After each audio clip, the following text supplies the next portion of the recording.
Okay, welcome to our Mixed Faith Marriage Mastermind discussion. I'm Suzette Halterman, and I'm here with my colleagues in the LDS Mixed Faith space, Brooke Booth and Chris Rich. And we call it a mastermind because we're bringing together three different perspectives from post-Mormon to active Mormon and in between. And also between the three of us, we have kids who are totally in, totally out, and in between and navigating milestones. We also bring a wide range of personal and professional expertise, all with the purpose of trying to help people that are struggling as they navigate their LDS mixed faith marriage. Because we know it can be hard and frustrating and lonely, and it can feel like, how do we do this? So we're trying to help with that question of how can you do this? How have we learned to do this? And how are we helping others to navigate this process? So today's topic is, I wouldn't have chosen you if I would have known this is how it was going to turn out. Or I wouldn't have picked you. I would have picked someone different if I knew you weren't going to stay in the church, etc. So that's kind of what we're going to be discussing today. It's a really harsh statement to experience that. Like I would have picked someone else, but this is a reality for so many people. So before we jump into that, I want to just give a quick introduction, and then I'll go around and we'll get a little more personal. So first, just start with like a few sentences, just introducing yourselves for anybody new. Brooke, do you want to start? Sure, I'll start. So Brooke Booth, I am the post-Mormon. That's the perspective I bring. My husband and my youngest son still active and participate on a weekly basis. My three older daughters do not. I work with people working through mixed faith marriages, working through faith transition, and sometimes what comes with that is working through the decision to stay or leave the marriage as well. And I work with people on all of those topics, so they can work through whatever choice they make with integrity, with gentleness, and with compassion for themselves and for others. Okay, and I'm Chris Rich. I am an active believing member of the Church of Jesus Christ of Latter-day Saints. In fact, I'm serving in the Stake Relief Society presidency right now. I have an absolutely fantastic family. My husband and I have been married for 25 years, and most of the time has been in this mixed faith space. We have three awesome kids. We've got a 14-year-old son, a 19-year-old son, and a 21-year-old daughter, and all three of our children have no interest in religion at all. And we're figuring out how to make this work. So I delight in helping members of the church take their mixed faith marriages from just surviving to thriving and being able to enjoy that and create a family that you enjoy hanging out with. So that's what I do. All right, and I am Suzette Halterman. I work primarily with couples, mixed faith couples, and just couples navigating any struggle. I am kind of a physically in but mentally out member, kind of a cultural member. I attend still. I have four kids ranging from 8 to 15, and they're in that process of figuring out kind of what they want their religious, spiritual life to look like, and kind of an experimenting phase, especially my older ones, like what do I like, what don't I like? So that's me. All right, so let's start with the question of, have you ever either asked yourself or has your spouse asked themselves, like, would I have chosen someone else if I had known? Or has this been a topic that's come up in your faith transition process? Like, I would have chosen someone else, or your spouse saying that to you or thinking that. Any personal experience with this topic? Chris? I'm going to jump right in and say 100%. I may be the bad guy, but I definitely have had this thought many times. And it's not just that thought. There are a lot of other flavors, like this isn't what I signed up for. I've been duped. This isn't fair. There's so many different variations of that thought. So I'm going to just go with yes, I have been there many times. I've also been there from the other side of the coin. I was definitely on the receiving end of this. And it's really painful. Like it was a bit of a gut punch for me. It made me feel like I'm only acceptable or worthy or chosen if I'm following the rules in line. And to give my husband credit, he has apologized for that since then, and he acknowledges that's not kind. I think I want to just comment on this. I think this is not an unusual thing to happen. I have talked to many clients who've had this exact same conversation in some way or another. And I think it happens a lot when emotions are high and people are scared, and we say stupid stuff when emotions are high and we're scared. We say things that can cause hurt and pain and create to diminish safety in that relationship. And we can talk about this as the conversation goes on, but a lot of times what that means is now trust and safety need to be rebuilt and need to be addressed. And there's this, the relationship needs, it's a stitches kind of thing. It's not like just putting a Band-Aid on. It's going to need a little bit more care and attention, because this and it's different for everybody, but this can be very hurtful and painful to work through. I agree. I think in my relationship, it was never explicitly said, but I know that was a big fear of being really honest about where I was with my husband, is that fear of like, he's going to wish he had chosen someone else. That kind of like, I mean, this plays on your fear of rejection a lot. And I know, even it goes both ways. For me, it's kind of like, oh, this would be easier if he just would have joined me in this journey, which is kind of like the same, it's a little bit of the same flavor. Like, I wish you were different. Life would be easier if you were different, kind of thing. So I think that this concept plays out in a lot of different ways. But I wanted to, oh can yeah, I go ahead. circle back on something too? So, and I think for me, I don't know that I ever actually said it. I may have, I don't remember. I think it's also important. I had a lot of judgment for myself for thinking this and knowing how this was not a thought that I wanted to have. And I think it was really important for me to be like, so for me, this is what I'm experiencing right now, and not making myself wrong. I didn't have to go and flip out at him, or I think it's really, really important to rec I had to get okay with that was what was true for me right then, and letting myself feel that, because for me, if I would have known, I probably wouldn't have. And we're going to get into that in a minute, but I think I want to like throw that out there, that we don't want to judge ourselves for what we're thinking. We just want to be aware, and we'll talk about that in just a second, but I want to throw that out there. Yeah, beautiful transition into, this is not like a silly thought to have. And for some people and some relationships, this is a very real thing. Like, I really would have chosen someone else. Uh, and this puts me in a really bad spot. And now I kind of want a different choice. So I wanted to kind of talk about the difference between what happens if somebody changes their belief system or leaves the church at the beginning of the marriage. Is it different when this is happening earlier on, like maybe before you have kids? Or like for me, we were 15 years in, we already had kids, or people who are empty nesters, because people go through this mixed faith journey at all different places.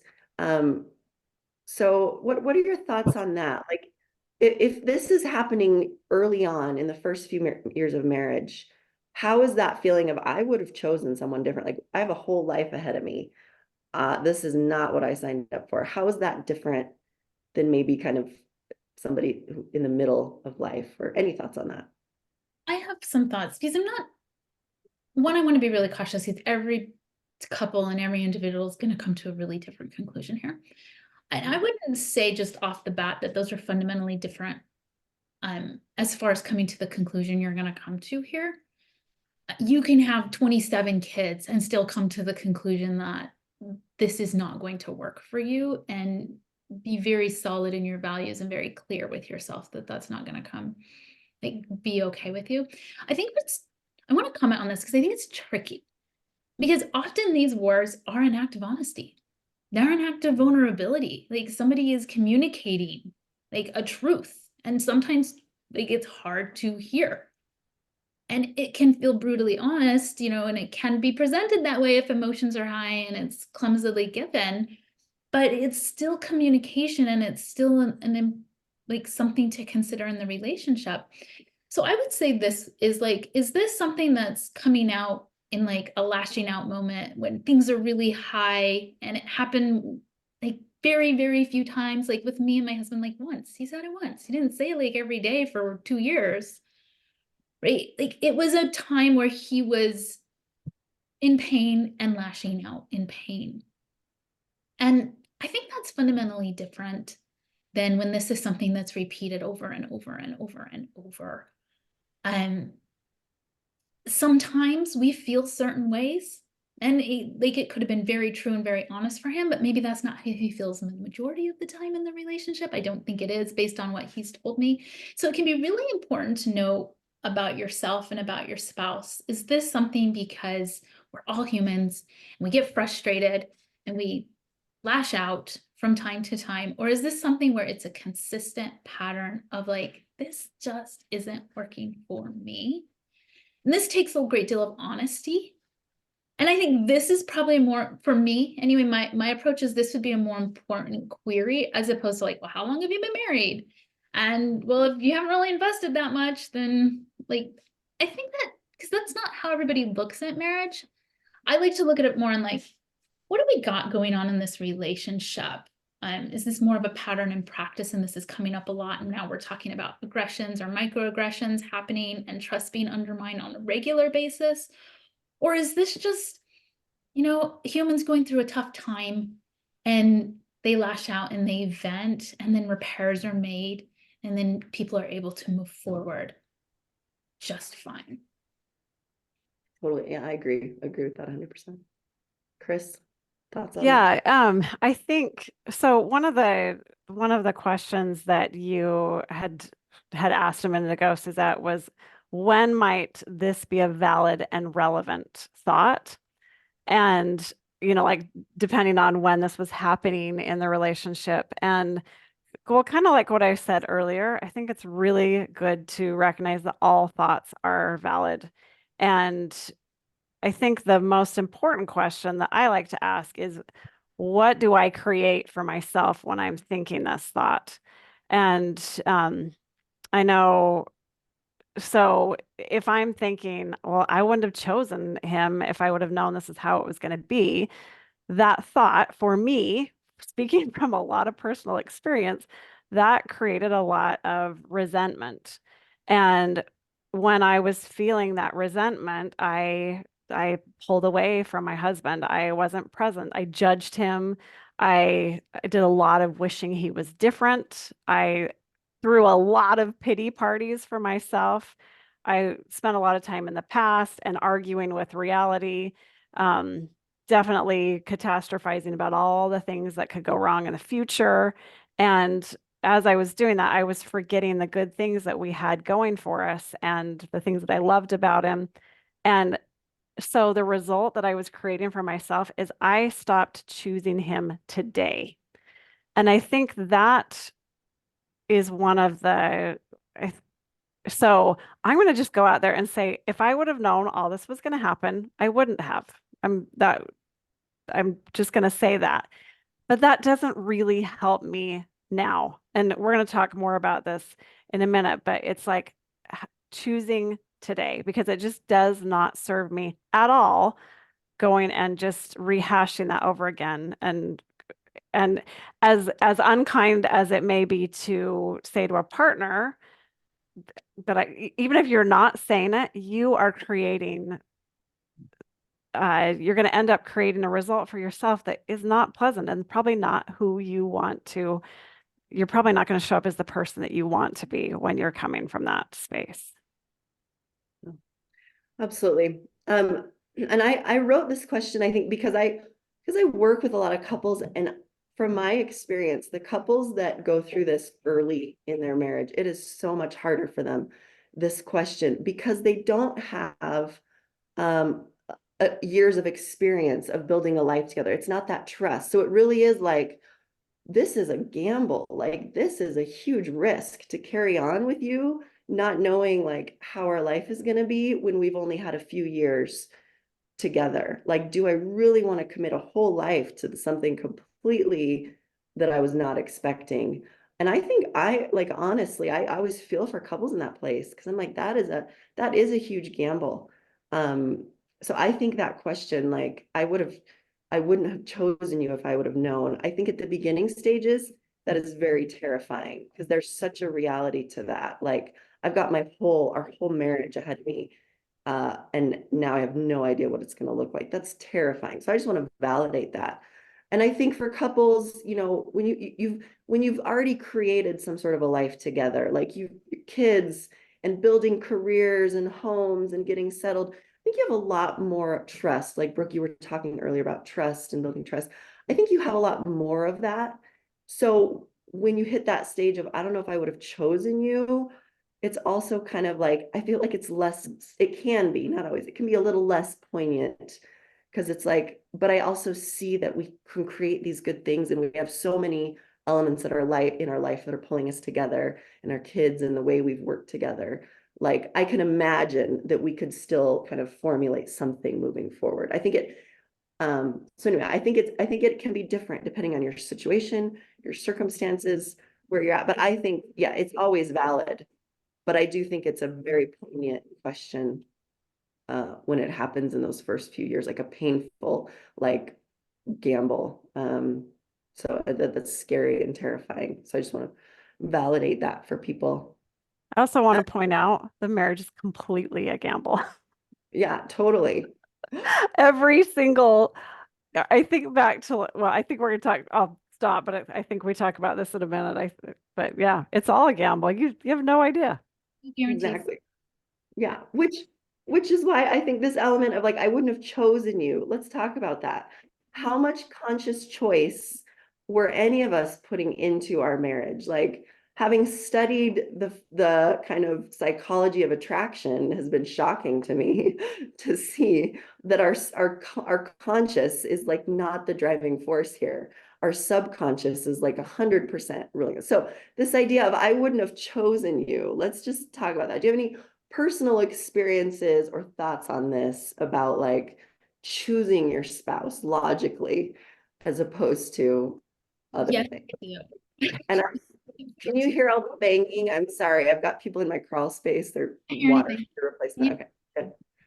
I have so many thoughts on this, because I really like this question that you presented here. We bandy about this idea of informed consent a lot in like the mixed faith arena, and I don't think we really understand what we're saying when we use it a lot, because informed consent is, I would say, probably more rare than common, because we always have limitations on what we know. It is a gamble. Chris, you're spot on about that.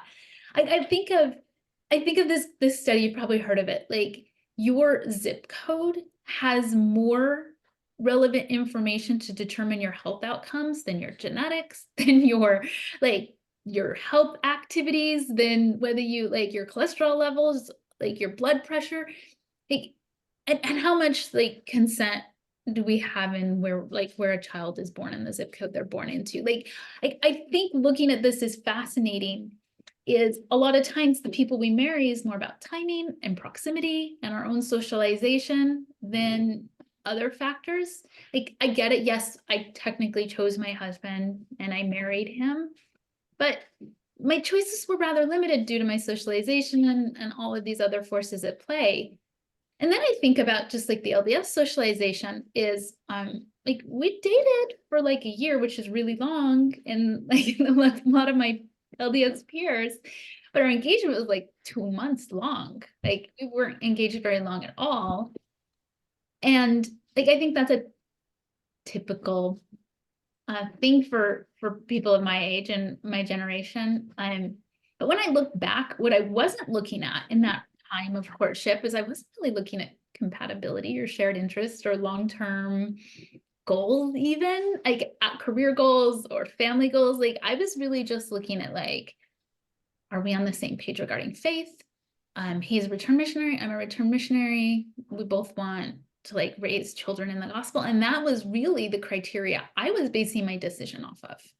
I didn't consider a lot of things that I would now probably consider to be very important.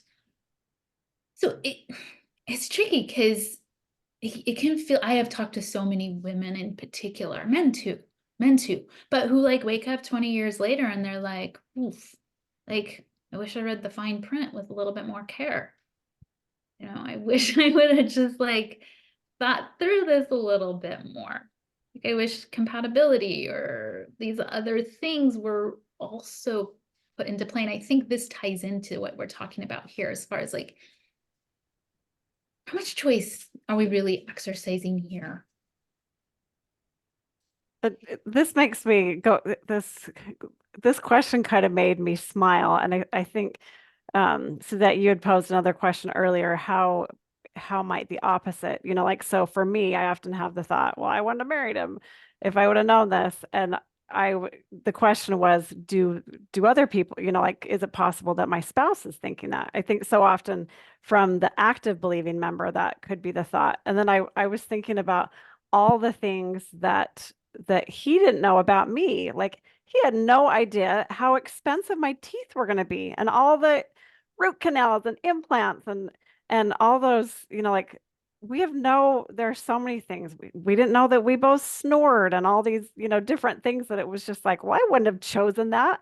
I think there's kind of some funny things that to look at too. Like, I'm sure there are plenty of things that he's surprised by with me. And so, and then shifting back to the question I'm supposed to be answering, just this, I know, like, we started our first date, or the first time we hung out was on Thanksgiving, and we were married June 24th, like within 6 months. And in that time frame, it's not like you're, well, the thing, like what Brooke was saying, those metrics, like, yes, to return missionaries, we wanted to have a family. And there were things that I was looking at, like, so attracted to that man, still am, love that. That was an important part of it. And he's a good person. He makes me laugh. So there were definitely those things that I was very drawn to. And I love watching him play basketball. He would have so much fun, and he would totally make friends with his opponents. And if someone fell, he was the first person in to go and help someone. So there were definitely things that I was like, I like this in a person. And then there was a lot of things, that just conversations that you don't know what you don't know, so you don't ask. It's not like, okay, this is my definition of a testimony. Are we on the same page? Are we doing, like, when you go on vacation, do you go to church? We didn't ask any of those questions because it was just, we were focused on some of those things that I think are really important things. And I'm still so thankful for all those things that I saw in him in the beginning. So I think it's just kind of you don't know what you don't know, I think, is going back to that. It's a gamble in any situation. Yeah, I think when I was dating my husband, when we were considering marriage, was also when I was trying to decide if I wanted to go to graduate school for counseling. And so part of my decision process was, I said, I'm going to go to therapy for a while and just see if I like it. And so most of what I talked about in therapy was getting married.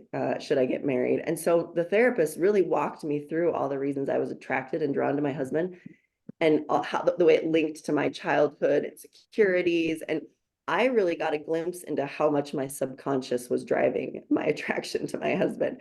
And it was shocking, and it was devastating, because I realized, like, all these, I thought I had these, spiritual experiences confirming he was the one. And I don't want to discount people's spiritual experiences, but for me, a lot of that was my subconscious was drawn to him for so many reasons, like the puzzle pieces of my, childhood kind of insecurities, they just fit exactly with him. And I see that with couples all the time.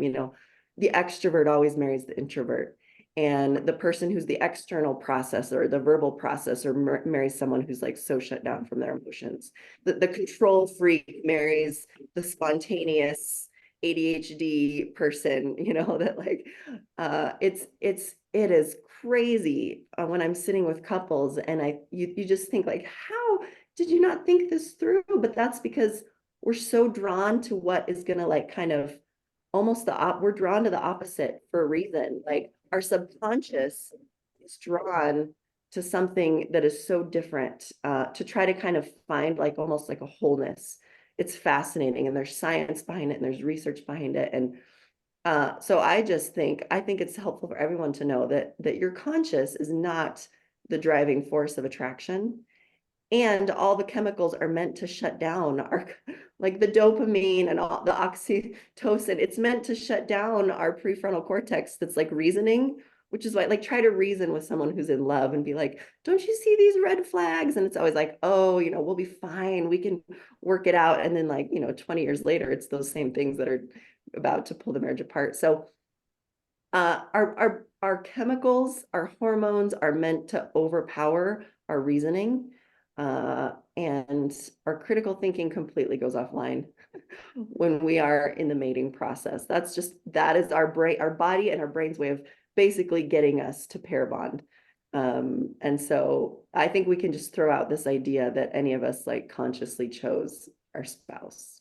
Like I think like you were saying, Brooke, our situations narrowed the field down and we chose the person that's going to trigger us in all the ways that we need to grow. So this idea that you would choose someone different, sure, you might have, you would have had a different filtering system, and you still would choose somebody who's going to push all your buttons and throw you curveballs in just the right ways.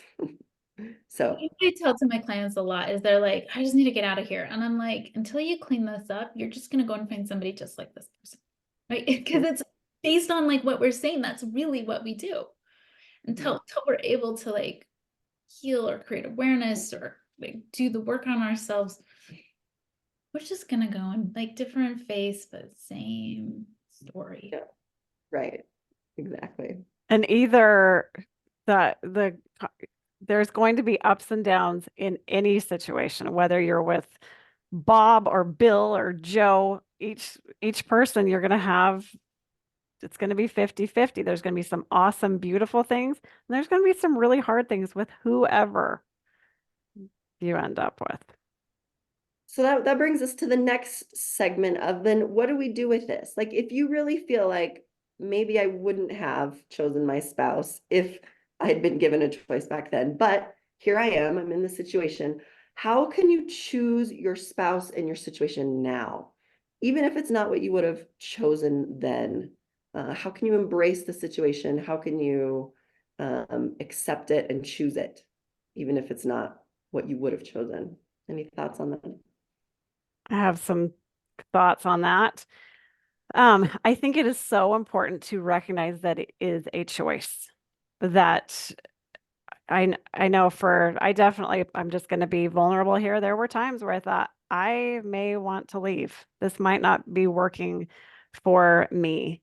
And actually, I think it was healthy for me to put divorce on the table and to recognize like this is an option. People do this all of the time. And I think it was really actually liberating to be like, okay, this is a choice if I want that. And recognizing, do I like my why? What is it that I love about him? There are so many things I adore about my husband. And I went through and realized like, I do choose this, knowing I can leave if I want to. I am choosing him today. And I think that was so liberating to really help myself see that there is a choice and that it's a conscientious choice that I make every day. Am I choosing him today? And for me, that was a huge, just a huge thing, owning that choice. So I'll piggyback on that because I think what Krista's saying here is important is for some people, being in a mixed faith marriage is not the right choice for them. Like that is not congruent and in alignment with their values and how they want to live their life. And that decision would be in integrity with them and in alignment with their values. And it could be a very empowering, important decision to make. For other people, as they look at their values, as they look at the kind of life they want to create, a mixed faith marriage isn't a problem. Like, it works with that. And I think walking through that analysis is really important. Really being able to have real options available to you. Like Chris is saying, like, having divorce on the table, I think can be important for some people at this point, so that they feel like there are options available and they can actually do an analysis of what their values are and make a decision in accordance with those values. For me, it's not easy. It's not a picnic, right? But for me, differences in faith are rather nominal. Like, when I do my own value analysis, well, you believe this and I believe that. Well, faith-wise, it's not so important. But other things are more important to me. Like different, like if like how we see equality between the sexes and treating people as second-class citizens, I think now I'm gonna have a much stronger opinion about that. And then, whether baptize at 8 or baptize when you're a baby or don't baptize at all. Like, I have a very different value system that speaks to those things differently. So I think a lot of times this work is really an internal investigation first of like, what are my values? Like, truly my values, not what are other people's values that they want me to think. What are the values I've been taught, but what are my values? And what decisions do I need to make here in this marriage so that I'm living in alignment with those values, that I'm congruent with those values? For some people, that means not being in a mixed faith marriage. Some people, that means being in a mixed faith marriage. Like, I was surprised, like I was saying earlier, my values, I don't care whether he thinks there's a Godhead and baptism and something, but I do care a great deal about how he thinks about like equality between individuals and how marginalized people are treated. Those would be deal breakers for me, where he goes to church for a couple hours on Sunday. I'm like, fine, right? It's an internal investigation before it becomes an external decision. Yeah, I agree with that. I think the way to choose your situation and choose your spouse, again, now with your subconscious not driving it, but you're making a conscious choice, is first to understand like that your happiness is under your control. So if you can't be happy in your situation, yeah, then the best choice might be like, if you're going to hold your spouse hostage to your happiness, then it might be best to choose to leave. But if you can say like, okay, me thriving in this situation is up to me. So I'm gonna choose the situation by like, I'm gonna set boundaries and I'm gonna communicate my needs. I'm gonna, like you said, Brooke, I got to figure out my values. I got to communicate them. We got to work on compromises and collaborations and negotiations, and how can we both thrive? So to me, choosing your situation now, if you decide that's what you want to do, is like, let's roll up our sleeves then, and I'm gonna figure out what I need to make this work, and what do you need to make this work, and how can we mesh that together? So it's working. I think choosing your situation is about let's get busy then. How do we do this? How do we work through this together, instead of just, I'm not happy and it's your fault. It's like, if I'm going to be happy, here's the things I need. Here's what I would like to do. Let's compromise. Let's negotiate. Let's get to it. I piggyback on that too, because I think what you're saying is really important. It's like, when we do make that decision, then we need to be really honest with ourselves and hold us accountable to that decision, instead of being like, in a moment of pique or frustration, being like, well, maybe, like really being honest of like, no, I'm okay here or not. But like, if it's I'm okay here, I'm okay here. So then that means I need to maybe dig a little deeper here. Like, this isn't against my values. Maybe I need to dig a little deeper here and do a little bit more, to have a little bit more accountability or more responsibility or more vulnerability or something like that. That is not easy. Like, sometimes it's easier to like waffle back and forth and like, instead of being really honest of like, I'm actually okay with this, and now am I willing to do the work? Yeah, And I think going off of that too is just when we recognize, okay, I do have a choice. I'm choosing to stay. I'm choosing to be committed. And I love the question, how do I want to feel about him? Because if I'm making the choice and I get to stay, I get to think, I get to feel, I get to behave the way that I want to. And what does that look like for me? Because if I'm going to stay, I want to enjoy this. And that is in my control. Which brings up the next point of, I think it's easy to, actively be choosing to embrace your situation and choosing to be okay when things aren't that bad. But what about when it's something really triggering? For a lot of people, it's like Sundays or kids' milestones, or, the things that might make you feel really uncomfortable. How can you choose your situation then?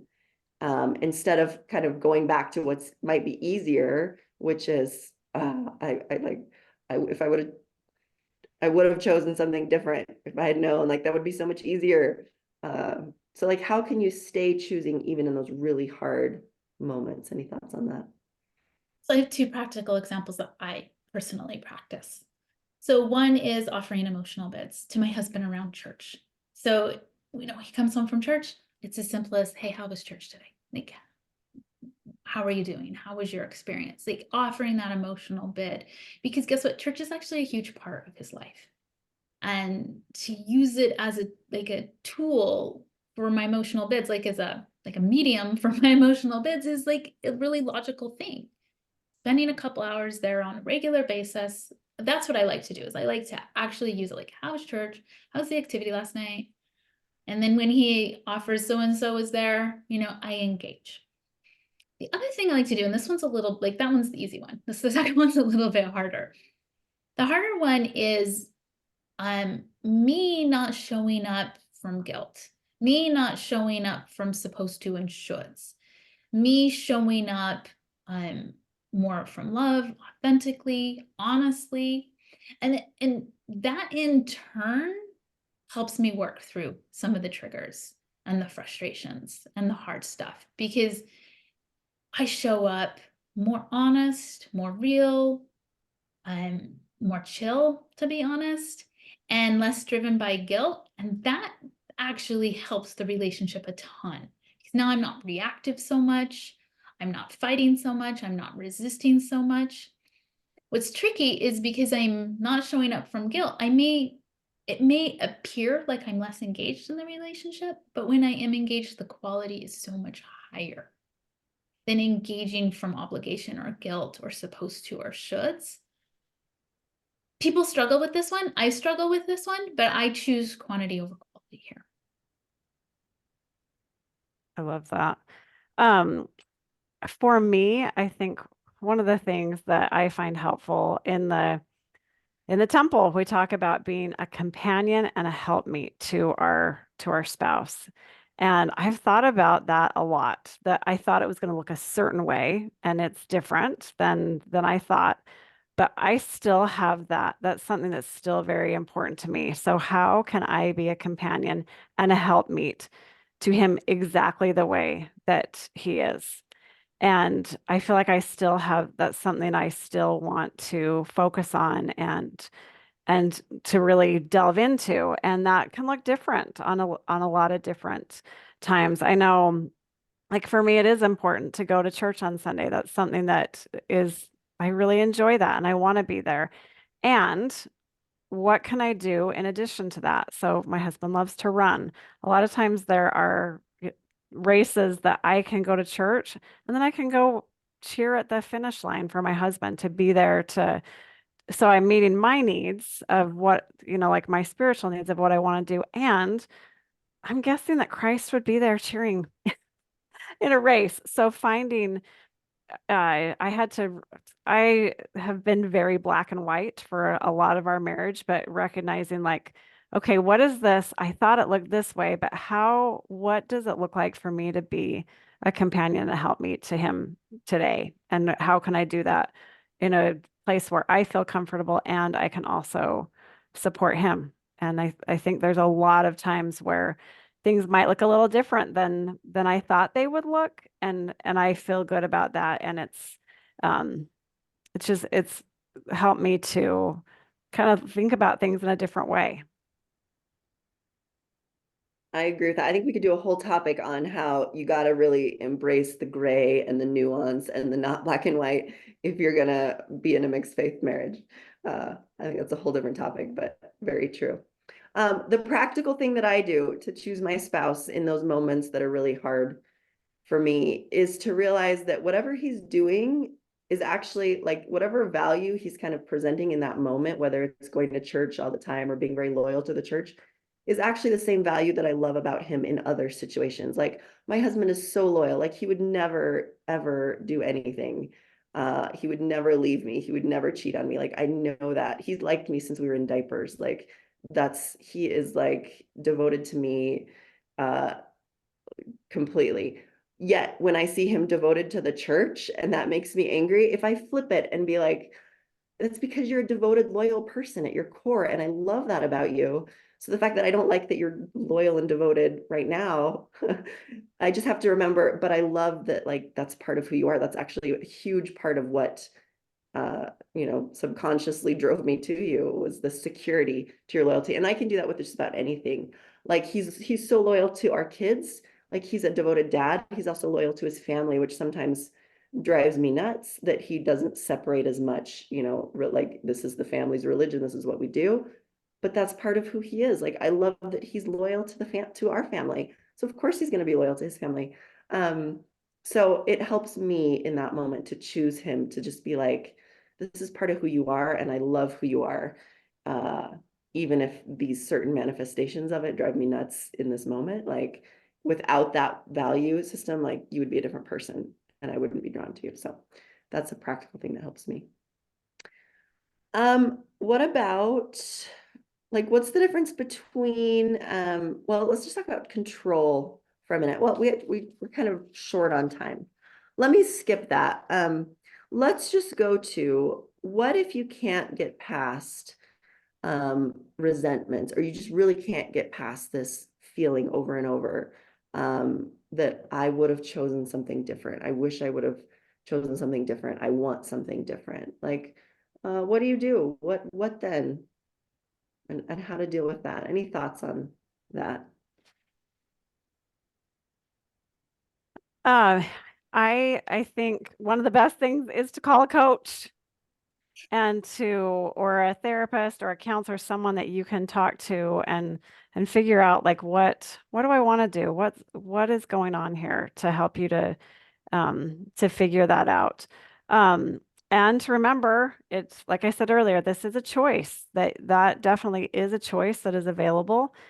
I think one of the big things that I like to remember is this is hard. Divorce is hard. You got to pick your hard. And what hard is going to serve me the best and to help me to become the person that I want to be. And yeah, I think it's going to be hard either way. Pick your hard. Yeah, I like what you're saying, Chris.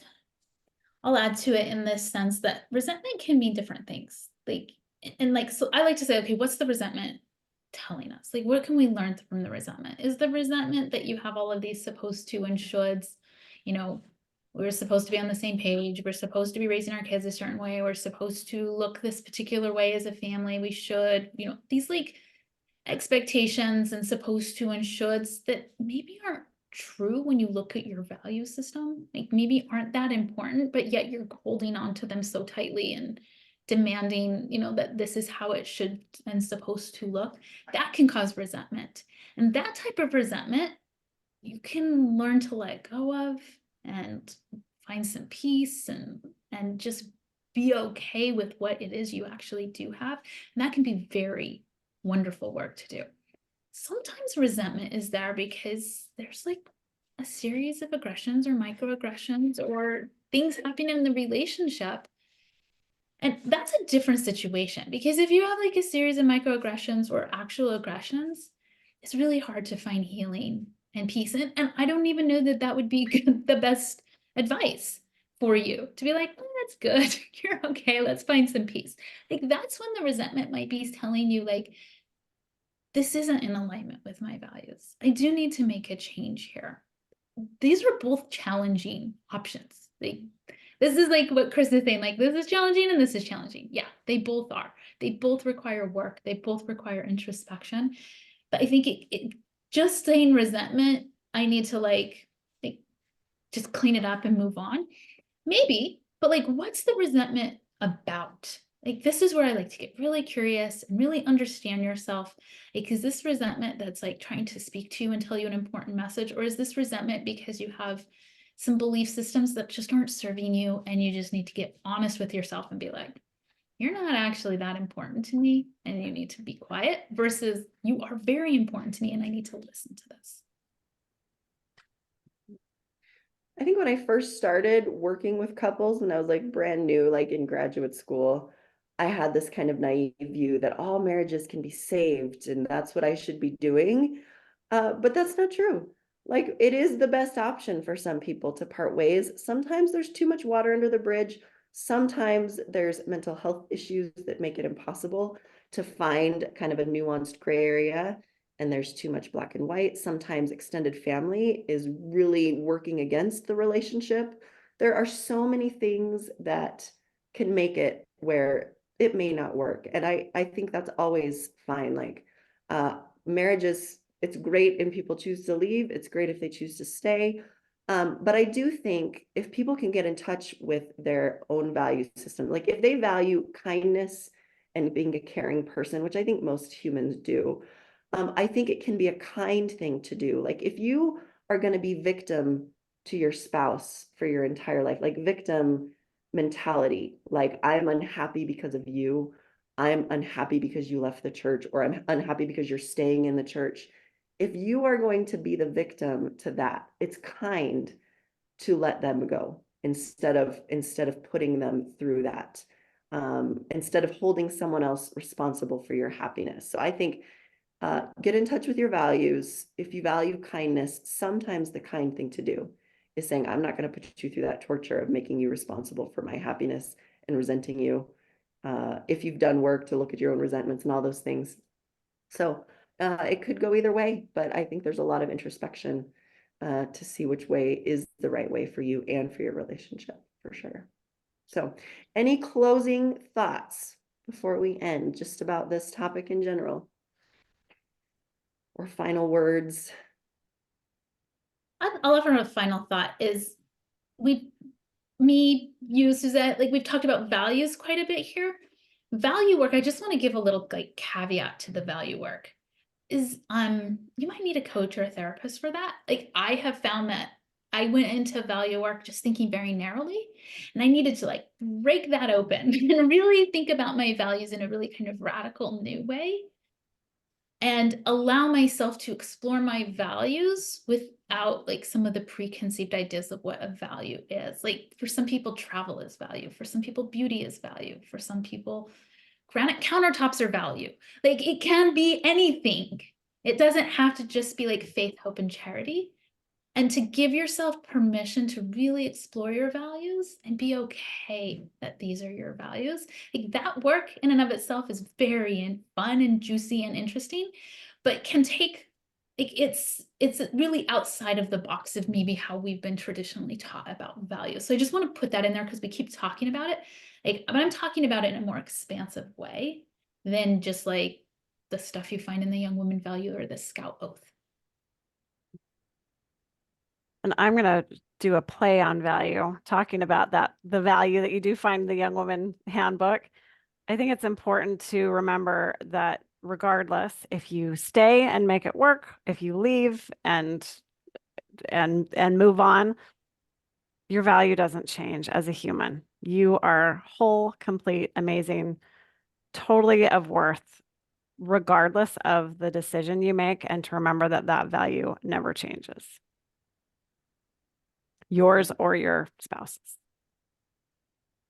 And I'm just going to close with this idea of choosing your well-being in whatever situation you're in, whether it's in your marriage, in your work life. Like it's not a passive thing that you're doing. Like being an active participant in creating your own happiness is a very active, hard thing. It's not something you can just sit and it will happen. So whether you're doing this work of choosing your own happiness in your family life, as a mother, as a parent, as a father, as a spouse, as a part of a mixed faith marriage. It is about doing a lot of work, hard work, pushing your edges, learning about yourself, voicing, being seen, working with someone else, lowering, letting other people be seen, not letting go of control, all of that stuff. We didn't talk about control today, but I think that's a huge part of doing work to make a mixed faith marriage work. So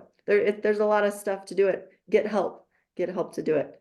Because choosing happiness, choosing your situation on a day-to-day basis, choosing to thrive, you might need some help to get there. So, all right, thank you, ladies, and we will see you next time.